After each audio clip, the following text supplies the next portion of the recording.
पहले 50 साल पहले माताओं बहनों को पीरियड एकदम रेगुलर होते थे। 99% माताओं बहनों को रेगुलर पीरियड होते थे। अब 99% को रेगुलर पीरियड नहीं होते।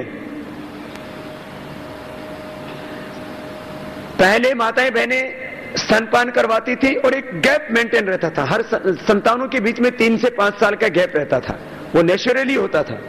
आजकल तो ये बहुत तरह की चीजें आ गई हैं। जब तक मां बच्चे को दूध पिलाती है तब तक उसको मेंस्ट्रुएशन नहीं होता। बच्चे को कम से कम 6 महीने मां को दूध पिलाना ही चाहिए। 6 महीना 9 महीने माता दूध पिलाती रहेगी तो जो है उसका जो हार्मोन्स का साइकिल है वो एकदम बैलेंस रहेगा और उसको ये नकली तरीके नहीं अपनाने पड़ेंगे। बहुत कुछ है। मैं कह रहा हूं पहले जो चीजें थी अभी क्यों डिस्टर्ब हो गई है। माताओं बहनों को मेंस्ट्रुएशन का प्रॉब्लम है, मेनोपॉज का प्रॉब्लम है, फिर उनको भी हार्मोनल इंबैलेंस है, आपको स्ट्रेस है, फिर उम्र के साथ आपको फिर प्रोस्टेट भी बढ़ रहा है, आपको अर्थराइटिस भी बढ़ता जा रहा है, अस्थमा भी बढ़ता जा रहा है, एलर्जी भी बढ़ती जा रही है, बीपी बढ़ता जा रहा है, कोलेस्ट्रॉल बढ़ता जा रहा है, शुगर बढ़ता जा रहा है, वेट बढ़ता जा रहा है, सब खराब खराब चीजें बढ़ रही हैं, अच्छी चीजें कम होती जा रही हैं। आपका हीमोग्लोबिन कम रहता है, आपको कैल्शियम की कमी रहती है, आपको न्यूट्रिएंट्स की कमी रहती है, आपका एचडीएल कम हो रहा है, आपका जो है एंडोर्फिन का लेवल कम हो रहा है, अच्छी चीजें कम हो रही हैं। एंडोर्फिन का लेवल ज्यादा रहना चाहिए, आप हमेशा खुश रहोगे।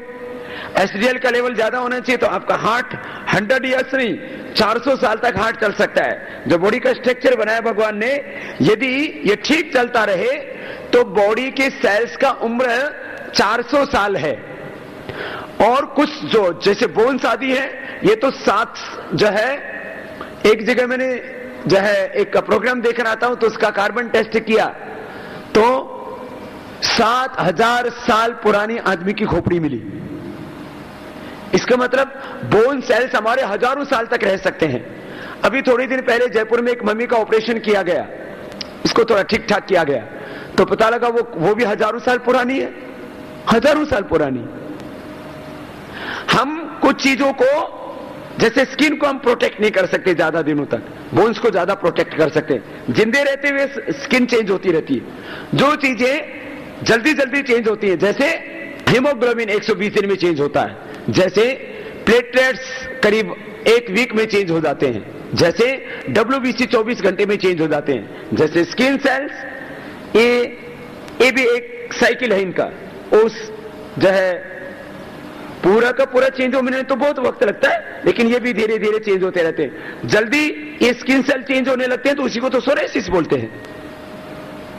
स्किन सेल चेंज होते रहते हैं, ब्लड सेल चेंज होते रहते हैं, बोन सेल्स चेंज होते रहते हैं। अंदर बोन मेरो अंदर वाला जो हड्डी का ऊपर का ही नहीं चेंज होता, बोन मेरो अंदर से चेंज होता रहता है। 10% बोन मेरो चेंज होता रहता है। मैं ये सब बातें आपको इसलिए कह रहा हूं, आप यदि योगाभ्यास करेंगे तो आप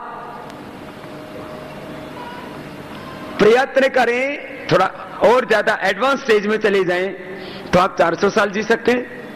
गड़बड़ है तो 200 साल जी सकते हैं। 100 साल तक तो कोई चिंता करने की जरूरत ही नहीं है। मुझे लगता है मैं 100 साल वाली बात आपसे करूं, क्योंकि 200 साल वाला तो थोड़ा लंबा हो जाएगा, समझ भी नहीं आएगा। आप ये सोचो मरता क्यों आदमी? मृत्यु का भी तो दुख है, मरता क्यों है आदमी को? पहले ऐसा मान्यता थी, अभी भी उस मान्यता के ऊपर मैं वापस आऊंगा। सति मूले तद्विपाका जाति आयुर्भोगा। जाति, आयु और भोग ये बड़े प्रारब्ध से मिलते हैं। फिर जैसा कर्म करते हैं वैसे जाति, आयु, भोग घटते और बढ़ते जाते हैं। तो हमें मनुष्य का जन्म मिला है, आयु मिला है 400 साल और भोग मिला है कि हम मनुष्य के लिए जितना जो भी हमें आवश्यकता है शरीर के लिए वो हमें उपलब्ध है, जिस भी देश में भगवान ने हमको पैदा किया है। लेकिन आदमी मरता कैसे है? कुछ लोग बोलते थे इसके सांस पूरे हो गए। सांस तो हम पूरे होने ही नहीं देते, पहले ही गड़बड़ कर देते हैं। हमें यदि बीपी ना हो, हमको यदि कोलेस्ट्रॉल ना बढ़े, हमको यदि हार्ट अटैक ना हो, शुगर ना हो, हमको यदि बॉडी में फास्ट डिजनरेशन ना हो, तो मैं कह रहा हूं मैंने बहुत बार टीवी चैनलों पर भी इस बारे में बात की है, साइंटिस्टों से बात की है और लॉजिकली मैं आपको ये कन्विंस कर सकता हूं कि यदि आदमी का बीपी ना बढ़े, शुगर ना बढ़े, बीपी ना बढ़े, शुगर ना बढ़े, कोलेस्ट्रॉल ना बढ़े, उसका सब चीजें एकदम जो मेडिकल साइंस ने पैरामीटर्स बनाए हुए ना हेल्दी आदमी के लिए, वेट इतना होना चाहिए, कोलेस्ट्रॉल इतना होना चाहिए, एसजीओटी, एसजीपीटी, क्रिएटिनिन लेवल, सब ये एकदम परफेक्ट पैरामीटर्स हो तो आदमी कम से कम 200 साल जी सकता है, कम से कम बता रहा हूं। जो बहुत गड़बड़ हो गया चारों तरफ, उसके बावजूद आदमी मरेगा कैसे? बीपी नहीं होगा, शुगर नहीं होगा, उसको हार्ट अटैक नहीं होगा, लीवर किडनी फेल नहीं होगी, आदमी मरेगा कैसे? आदमी मरता है इन चीजों से, या तो ब्रेन हेमरेज होकर मरता है, या हार्ट अटैक होकर मरता है, लिवर किडनी फेल होकर मरता है, कई बार तो बचा भी लेते हैं इसमें भी। ये बहुत बड़ी बात मैं आपसे कह रहा हूं। यदि आप योगाभ्यास करेंगे तो रोग तो आपको होगा ही नहीं, ये तो 100% कंफर्म है। रोग पर तो विजय पा ही लेंगे, बुढ़ापा आपको आएगा ही नहीं, आप मृत्युंजयी हो जाएंगे। ये बात सुनने में बड़ी अजूब से लगती है, हम मृत्यु को कैसे जीत सकते हैं? अरे मृत्यु को समझो ना, हम किसी चीज से डर क्यों जाते हैं? मर जाएंगे, क्यों मरेगा भाई?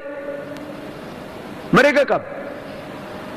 सोचो ना, आदमी मरता कैसे है? तो मरता यही है, ये रिस्क फैक्टर्स हैं। उसको मैं अब मेडिकल टर्मिनोलॉजी में बोलूं, हम रिस्क फैक्टर्स को अवॉइड कर सकें, डीजनरेशन को स्लो कर सकें, तो यही रिस्क फैक्टर है। Degeneration, lifestyle disease, degeneration, lifestyle disease, and different risk factors. The most risk factor is hypertension, diabetes, or high cholesterol, and antibodies, and stress. Stress आपने मेंटेन कर लिया। अब तो मैं इस बात को पूरी दृढ़ता से कह सकता हूं कि एंटीबॉडीज भी हो रहे हैं, तो भी आप 2-3 महीना योग कीजिए, वो भी बैलेंस हो जाएंगे। एंटीबॉडीज बढ़ रहे हैं, स्ट्रेस बढ़ रहा है, ये साइंटिफिक रिसर्च हम कर चुके हैं। अभी आप 2 दिन पहले सुन रहे होंगे, एक बहन रश्मि कोरापुट की थी, बेंगलोर में रहती है, और कोई पहले के शिविर की थी, जिस भी शिविर में थी वो शायद, हाँ जयपुर के शिविर में आई थी शायद वो, और एंटीबॉडीज बढ़े हुए थे, सब दवाई खा लिया, सारे शरीर में पेन, बोला इनकैरेबल डिजीज है। अब मैं आपको यदि मेडिकल साइंस की दृष्टि से बात करूं, स्ट्रेस को कम करने के लिए कोई मेडिसिन नहीं है, ये मानसिक बीमारी है। एंटीबॉडीज को कम करने के लिए कोई मेडिसिन नहीं है, डीजनरेशन को रोकने के लिए कोई मेडिकेशन नहीं है। आप बीपी, शुगर, कोलेस्ट्रॉल आदि को कंट्रोल तो कर सकते हो, क्योर नहीं है। योग में क्या है? योग में सब कुछ बैलेंस कर देते हैं। तो अब मैं बात कर रहा था, अब ऊपर से नीचे तक, ये तो मैंने एक बड़ी फिलॉसफी की बात कर दी, अब वापस समझा रहा हूं आपको। सारे रिस्क फैक्टर्स खत्म हो जाएंगे तो आपकी लाइफ को भी रिस्क नहीं होगा, और आप मृत्युंजयी बन जाएगी, वो बात आगे आएगी। आप प्राणायाम करेंगे, आपके बाल नहीं झड़ेंगे। चलो अब ऊपर से एक सिंपल आम आदमी की भाषा में बात कर रहा हूं, क्यों करना प्राणायाम। मैं 8 ब्रीदिंग एक्सरसाइज की बात कर रहा हूं। कल आपको मैं ब्रीदिंग एक्सरसाइज के साथ योगिक पोस्चर्स, एक्सरसाइज सब कुछ बताऊंगा।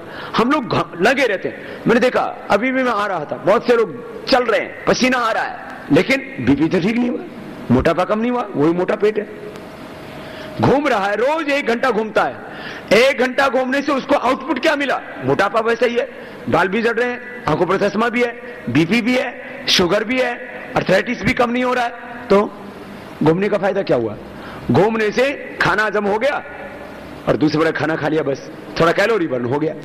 कैलोरी बर्न करना ही मकसद नहीं है। आप योग करेंगे तो क्या मिलेगा? अब सुनो, योग करेंगे आपको बाल नहीं झड़ेंगे, बाल नहीं झड़ेंगे आपके, एकदम पक्की बात कह रहा हूं। क्यों? आपके स्केल सेल्स को, खोपड़ी के सेल्स को ऑक्सीजन पूरा मिलेगा। स्केल सेल्स, खोपड़ी के सेल आपके डेड होते हैं तो ही बाल झड़ते हैं, नहीं तो नहीं झड़ेंगे। प्राणायाम करने से बालों का झड़ना 1 सप्ताह में खत्म हो जाता है।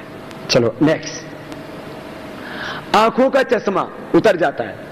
एक आंख में डालने का हम दवाई देते हैं, दृष्टि करके अनुलोम विलोम प्राणायाम कराते हैं, आंवले का जूस पिलाते हैं, सुबह उठ के मुंह में पानी भर के ठंडे पानी से आंखों को धुलवाते हैं, आंखों का चश्मा खत्म। आंखों के ऊपर चश्मा ही आ जाए तो बड़ा खराब लगता है। ये प्राणायाम, आंवले का जूस, सुबह उठ के मुंह में पानी भरना, ठंडे पानी से मुंह को धोना, आंखों का चश्मा नहीं। आजकल स्ट्रेस बहुत बड़ा हुआ है। कपालभाति, अनुलोम विलोम 10-10, 15-15 मिनट करना, और भ्रामरी करना, ओम, स्ट्रेस एकदम रिलीज हो जाएगी। स्ट्रेस मैनेजमेंट, प्रोडक्टिन कार्टिसोल एसिटेट एकदम बैलेंस, अब बीटा एंडोर्फिन का लेवल बढ़ जाएगा। आपको नशा करने की इच्छा ही नहीं होगी। एंडोर्फिन का लेवल बढ़ जाता है तो आपको नशा करने की इच्छा ही नहीं होती। इसलिए जिनको गलत आदत पड़ गई सिगरेट पीने की, शराब पीने की, तंबाकू खाने की, वो कपालभाति अनुलोम विलोम आधा आधा घंटा करना शुरू कर दीजिए। आपका नशा कब छूट जाएगा आपको पता ही नहीं लगेगा। दारू पीने की इच्छा ही नहीं होगी, बीड़ी पीने की इच्छा ही नहीं होगी, सिगरेट पीने की इच्छा ही नहीं होगी। सच्ची बात बता रहा हूं आपको, इसमें सब कुछ है इस योग में। माने बीमारी बुराइयों से लेकर के और आपकी सारी चीजें कैसे ठीक होती हैं आपको बता रहा हूं। आप प्राणायाम करेंगे, स्ट्रेस नहीं बढ़ेगा, माइग्रेन पेन आपको होगा ही नहीं, सिर में दर्द होगा ही नहीं। देखो एक सिर में दर्द अचानक हो जाता है, जैसे किसी को एसिडिटी बहुत बढ़ गई वो अलग बात, लेकिन एक आपको परमानेंट हेडेक अथवा माइग्रेन पेन होता है, वो एक साइकिल बन जाता है। किसी को 7 दिन में, किसी को 15 दिन में, किसी को महीने में, 2-3 महीने में, इतना भयंकर होता है। फिर बहुत बुरी हालत होती है। जो योगाभ्यास करेंगे उनको माइग्रेन पेन होगा ही नहीं। कभी आपको मान लीजिए कब बहुत बढ़ गया या पित्त बढ़ गया तो अलग बात है, तो आप थोड़ा उल्टी कर लीजिए पानी पी के, वो खत्म हो जाएगा।